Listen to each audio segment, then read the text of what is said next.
महाराष्ट्राचा स्वाभिमान शरद पवार,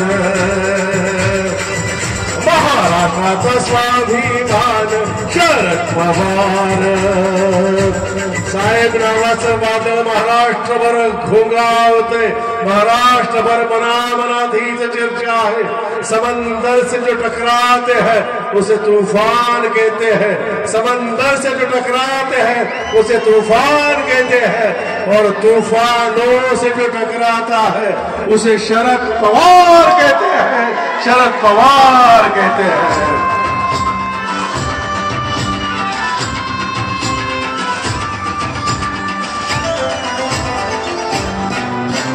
तुतारी वाजवणारा माणूस गाजला साऱ्या महाराष्ट्रात, तुतारी वाजवणारा माणूस गाजला साऱ्या महाराष्ट्रात. बोला सारे राम कृष्ण हरी विधानसभेत वाजले. फलटणच्या सगळ्यांनी वज्रमूठ दाखवा जरा, सगळ्यांसाठी वज्रमूठ. महाराष्ट्राचा बुलंद आवाज, महाराष्ट्राचा बुलंद आवाज, महाराष्ट्राचा स्वाभिमान शरद पवार, महाराष्ट्राचा स्वाभिमान शरद पवार. हा जल्लोष असा आज दिसू देत. फक्त 2 मिनिटं बोलतोय पण महत्वाचं बोलतोय. आमच्या जीवाचं रान केलं या महाराष्ट्रासाठी, आमच्या बळीराजासाठी, महिलांसाठी, या देशासाठी. 70 वर्ष चेष्टा नाही, 70 वर्ष जीवाचं रान केलंय. येणारी 3 ते 4 दिवस या ठिकाणी साहेबांसाठी आपण जीवाचं रान करणार आहात ना, करणार आहात ना. आमच्या आदरणीय साहेबांनी 72,000 कोटींचं कर्ज शेतकऱ्यांचं माफ केलं. कृषी मंत्री असताना ऐतिहासिक निर्णय होता, पण साहेबांनी कुठेही बॅनर लावलं का माझा लाडका शेतकरी? लावलं का? लावलं नाही ना. महिलांसाठी 33% आरक्षणाचा निर्णय साहेबांनी घेतला, पण माझी लाडकी महिला भगिनी असं बॅनर कुठं दिसलं का?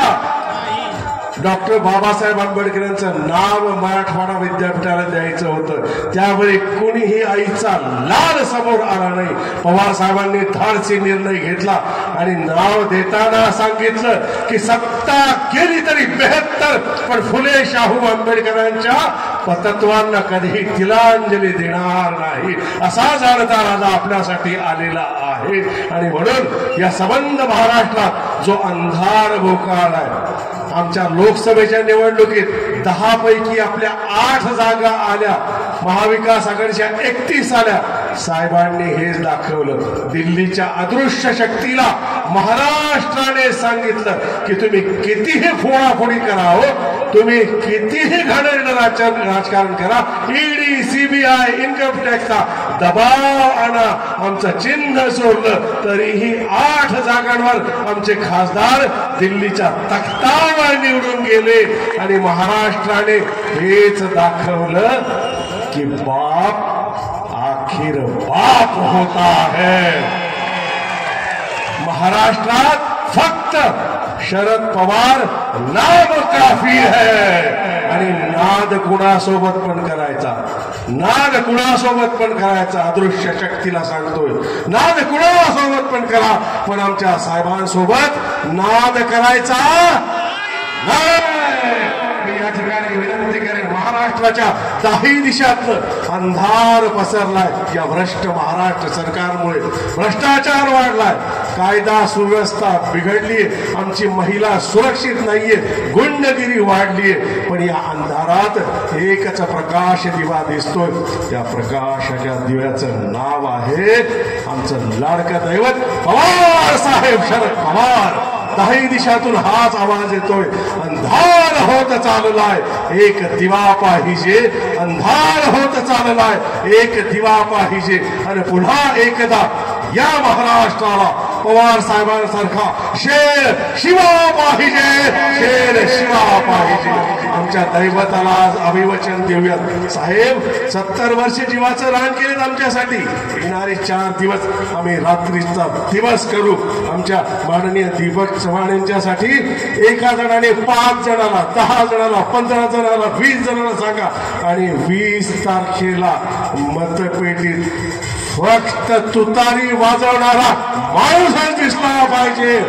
आमच्या लाडक्या दैवताला साहेबांना अभिवचन देऊया. एक प्रकाशाचा दिवा तुमच्याकडेही आहे. जरा सर्वांनी आपला प्रकाश साहेबांना दाखवा. सर्वांनी आपल्या मोबाईलच्या बॅटरीत साहेबांना वचन द्या की साहेब हा फलटण, हा पश्चिम महाराष्ट्र हा कालही होता, आजही तुमच्या सोबत आहे आणि उद्याही तुमच्या सोबत राहील. दणदणीत मतांनी आम्ही दीपकजी चव्हाण यांना विजयी करू. एकदा घोषणा दे. महाराष्ट्राचा स्वाभिमान शरद पवार, महाराष्ट्राचा स्वाभिमान शरद पवार. सर्वांना विनंती करेल, फलटण नगरीत आपल्या दैवताचं आगमन झालंय. साहेब आले, आज तुळशीचा हार आहे, पांडुरंगाला हार अर्पण केलाय. आपण वारकरी आदरणीय साहेबांचं एक ऐतिहासिक स्वागत फलटण नगरीत करायचंय. सर्वांनी साहेबांच्या सन्मानार्थ एकदा दोन्ही हात वर करावेत, अगदी सर्वांनी, आणि टाळ्यांचा प्रचंड कडकडाट या ठिकाणी साहेबांसाठी कराय. महाराष्ट्राचा स्वाभिमान शरद पवार, महाराष्ट्राचा स्वाभिमान शरद पवार. जरा सर्वांनी या ठिकाणी घोषणा देत रामकृष्ण हरी, रामकृष्ण हरी.